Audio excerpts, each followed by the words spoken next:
welcome back to another explainer. If you're the kind of person who loves figuring out how the hidden world around us actually works, well, you are in exactly the right place.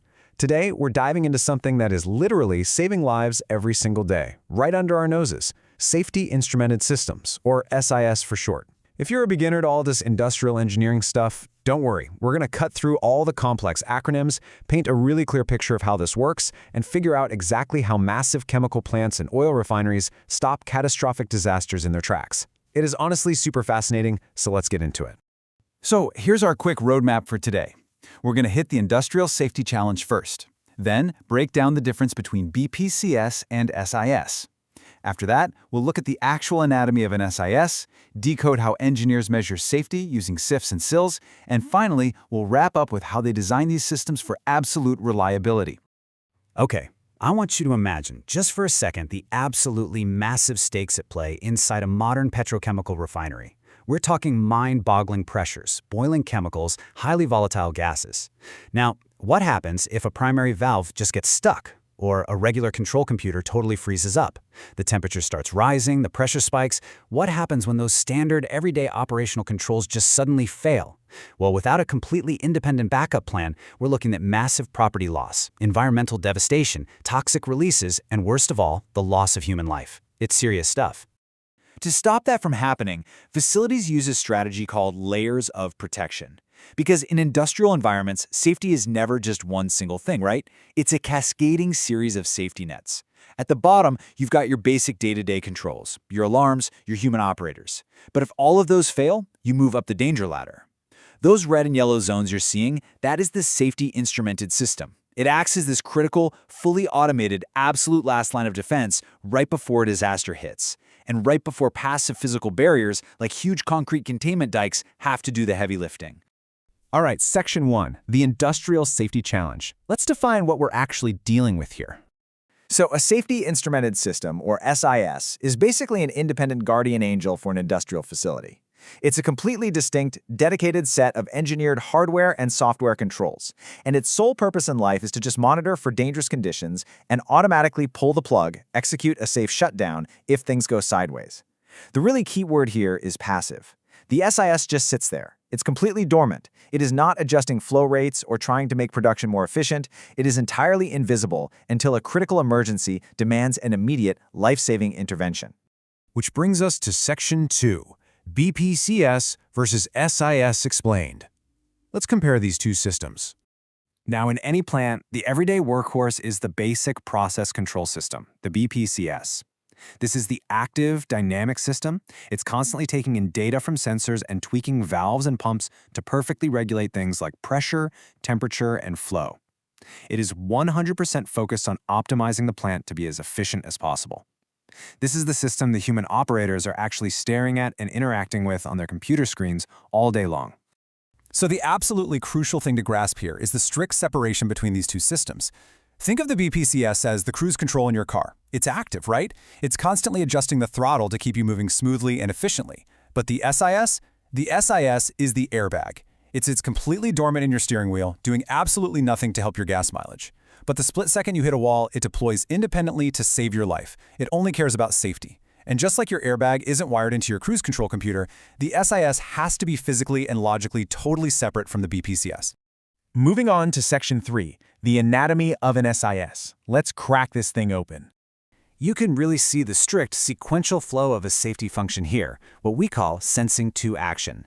It flows cleanly from left to right. It starts with the physical sensors out in the field, moves to the logic solver, which is kind of the brain of the whole operation, and then finally pushes out to the muscles, the final elements like massive shutoff valves. And again, this entire architecture is completely separated from the everyday BPCS equipment, guaranteeing that if the normal plant controls totally fail, the safety system isn't left flying blind.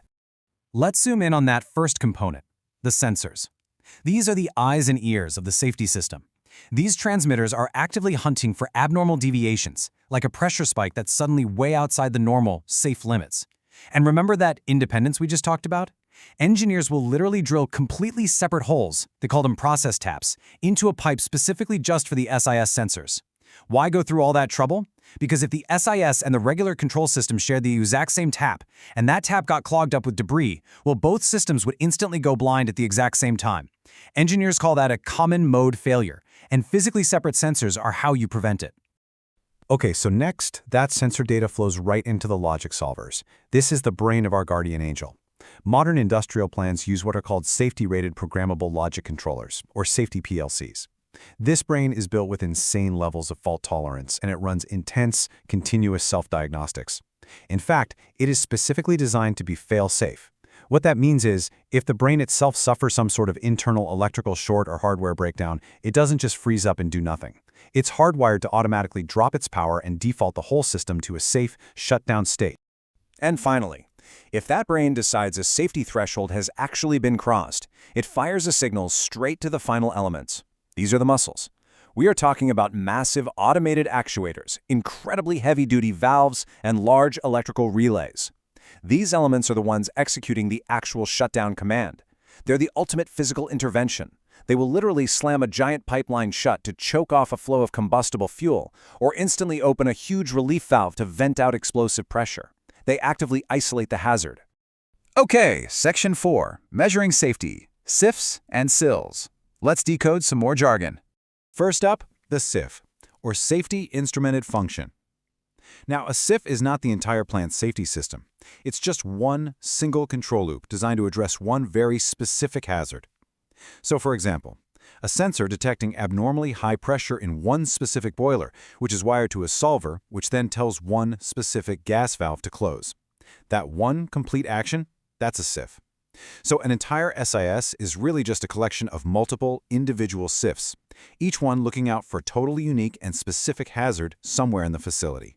Now, to figure out exactly how dependable each of those individual SIFs actually needs to be, engineers use SILs, or safety integrity levels. It's a super simple scale ranging from 1 to 4.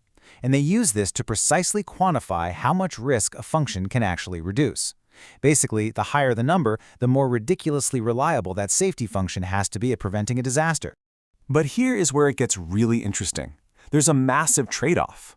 Yes, a higher SIL means better risk mitigation and a much lower probability of failure on demand, meaning it's way less likely to fail when you actually need it to work.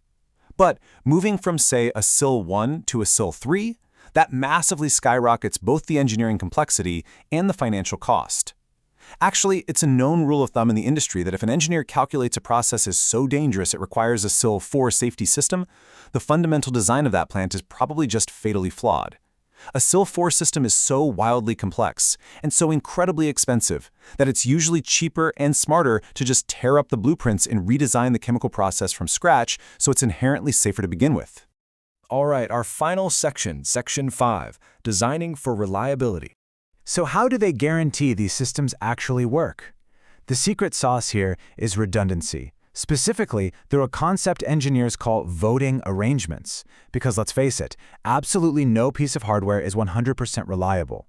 So instead of trusting just one sensor, engineers use multiple, redundant sensors and actually have them vote on what action to take. This is brilliant because it guarantees that one single broken sensor won't cause a hidden failure that leads to a real explosion. And on the flip side, it won't trigger a fake, spurious alarm that needlessly shuts down a plant, which can literally cost a company millions of dollars in lost production time. Let's actually walk through a real-world example of this to make it super clear. A 1 out of 2 or 1002 voting architecture.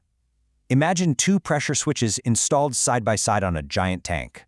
Only one of them needs to detect danger to pull the alarm and trigger the shutdown. Now imagine switch A suffers a really dangerous hidden failure. Let's say its internal metal contacts literally weld themselves shut over time. It's completely blind now. Fast forward a few months, and a real, terrifying pressure spike happens in the tank. Switch A does absolutely nothing. But because we designed for redundancy, switch B is right there. It accurately detects the hazard, casts its vote, independently opens the electrical circuit, and successfully shuts down the plant. It totally saves the day. One component completely failed, but the system as a whole worked flawlessly. That's the power of voting. And honestly, that brings us to the ultimate question we have to ask ourselves. As industrial facilities get more and more complex, relying heavier and heavier on artificial intelligence and automated systems for their daily operations, these independent safety instrumented systems become our absolute most vital guardians. It forces us to ask, what really is the true engineering cost of absolute safety? How much redundancy is actually enough? The next time you're driving down the highway past a massive refinery or a towering power plant, take just a second to think about those completely invisible, dormant networks of sensors and logic solvers.